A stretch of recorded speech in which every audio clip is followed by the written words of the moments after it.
It's said that when a baby comes, it's a happy day, and when my little brother born, it was indeed a very happy day.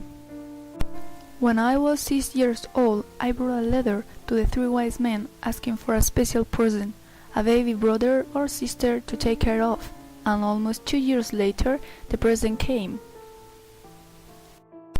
I can remember the moment when my mother told me that she was going to have a baby. She went to see me at the school when we were in the break time, and she told me that I was going to be a big sister. It wasn't until the 5 February 2003 that my mother gave birth to a boy who we named David. Everyone seemed to think that I would be disappointed because the baby wasn't a girl, but I wasn't.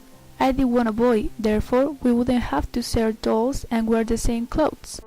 The first time I saw him, I thought that he was the most beautiful baby in the world, although he had his little red face wrinkled and he resembled an Eskimo.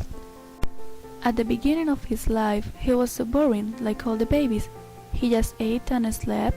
However, I was fascinated with him, and I could spend the hours just watching him taking a nap.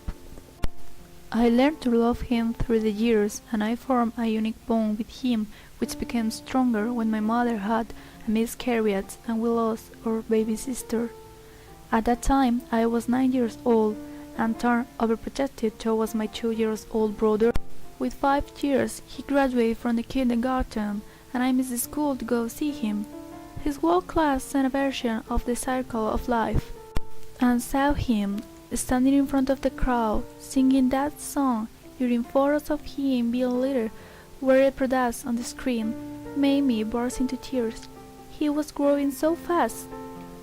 2 years ago, my father decided that it was his time to start doing a sport, and my brother chose football. On his first matches, he was totally out of the control of the ball, but with practice, he improved more and more, and he became the best backline of his team. That makes me very proud. Only a few months ago, he was my biggest support when my grandmother died. That horrible day, I was meant to make the role of an adult and try to explain him why our grandmother, who has been suffering Alzheimer, had died, and why it was the best for her. But when my voice failed, he heard me, and there was no need of words. After a few moments, we made out crying, and he whispered to me, "She's now with Grandpa."